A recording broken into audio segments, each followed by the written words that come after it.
Je suis heureux de venir à votre rencontre pour, en ce temps de Pentecôte, en cette fête de Pentecôte, eh bien, heureux de venir méditer avec vous l'Esprit Saint. Oui, il est bon de le méditer, de le prier. Mais quel mystère! Une institutrice me confie un jour qu'il lui était très très difficile de parler de l'Esprit Saint aux enfants. Dieu Père, ça va.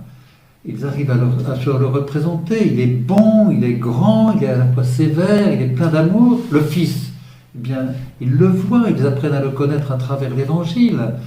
Mais le Saint-Esprit, quel mystère! Eh bien, je vous propose d'approcher le mystère pour apprendre à en vivre. Je n'ai rien inventé.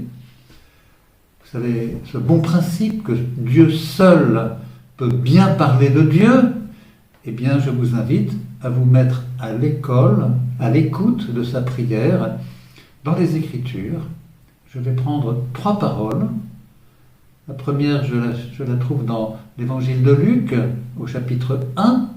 L'Esprit Saint viendra sur toi. La deuxième, je vais la chercher dans la première lettre aux Corinthiens, au chapitre 12. À chacun est donnée la manifestation de l'Esprit en vue du bien.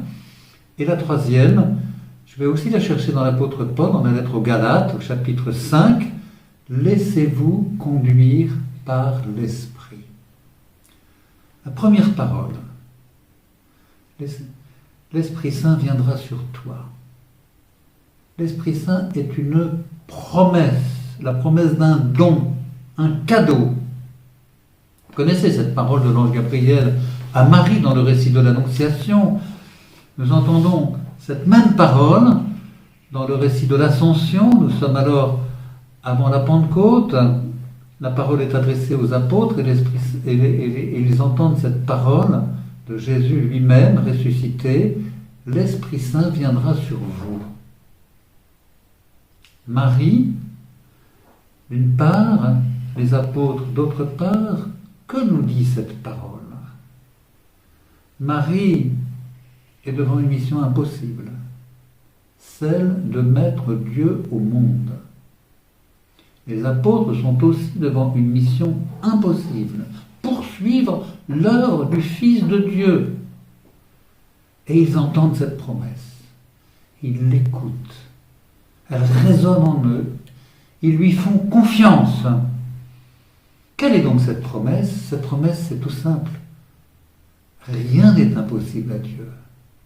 Il est capable d'accomplir, de réaliser en notre humanité l'impossible. Et il viendra d'accomplir.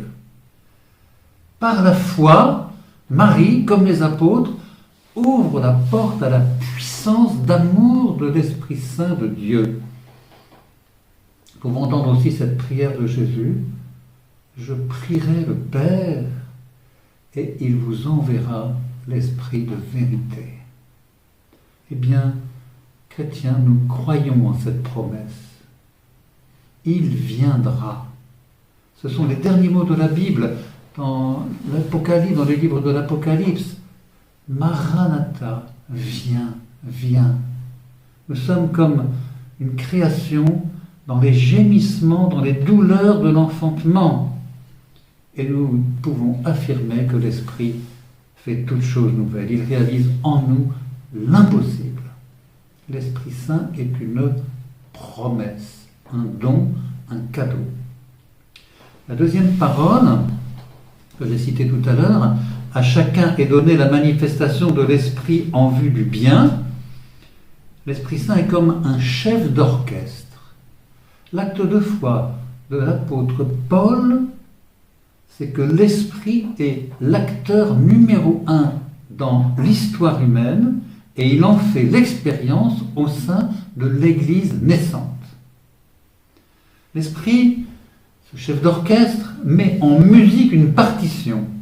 La partition écrite au commencement par le Créateur, le Fils de Dieu est venu donner la note fondamentale, le La, lui que l'on appelle le juste, a donné la note juste à laquelle l'humanité tout entière est invitée à s'ajuster.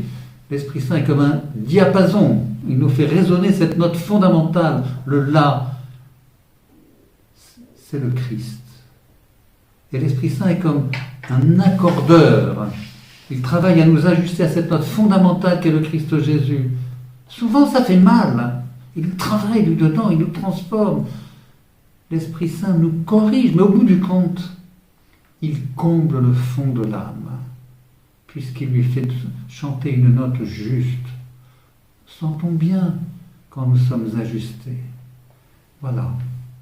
Évidemment, c'est pour nous mettre en harmonie avec le Christ, et en nous mettant en harmonie avec le Christ, en nous ajustant au Christ, il nous met en harmonie les uns avec les autres.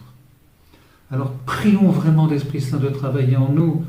Offrons-lui notre cœur, notre bouche, nos yeux, nos oreilles, tout notre être, pour qu'il accomplisse en nous l'œuvre de Dieu.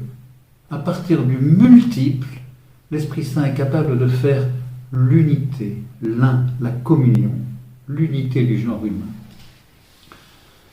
L'Esprit Saint est un chef d'orchestre. La troisième parole est encore de l'apôtre Paul. Laissez-vous conduire par l'Esprit. Je reprends encore une image. D'ailleurs, dans la Bible, nous n'avons que des images sur l'Esprit Saint. L'Esprit Saint est comme une boussole. Il donne le cap de l'éternel amour, l'éternel aimant. Connaissez-vous le témoignage de saint Ignaz de Loyola sur le discernement des esprits? Cet homme du XVIe siècle rêvait d'exploits chevaleresques. Il s'engage comme soldat et il se retrouve à l'hôpital, gravement blessé pour soigner sa jambe. Il restera immobilisé pendant une année. Il va faire une expérience qui le marquera pour la vie et qui enseigne un principe qui peut nous être très utile aujourd'hui. Rêvant d'exploits chevaleresques, il lit des romans de chevalerie, mais il épuise le stock de romans, et on lui offre des vies de saints, Saint-Dominique, Saint-François, etc. Eh bien, voici la découverte qu'il fait à travers ses lectures. Lorsqu'il lit des romans de chevalerie, il y éprouve une grande joie, mais cette joie ne dure pas. Lorsqu'il lit les vies de saints, il a plus de difficultés à se mettre dans la peau des saints, évidemment, des saints qui jeûnent, des saints qui parcourent de longues routes, qui vont en pèlerinage jusqu'à Jérusalem à pieds nus.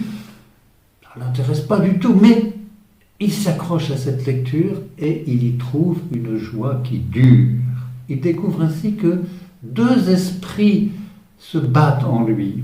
Et il fait son choix, il va choisir de suivre cette voie de l'esprit qui donne la joie qui dure.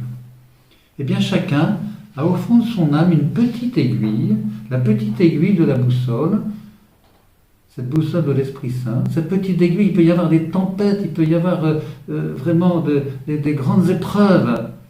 Elle donnera inlassablement toujours la même direction. Elle ne bougera pas.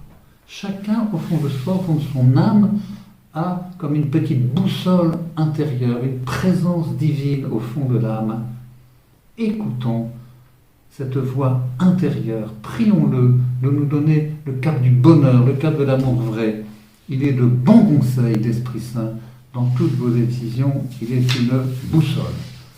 Je conclus. L'Esprit Saint est une promesse, désirons-le de tout notre être.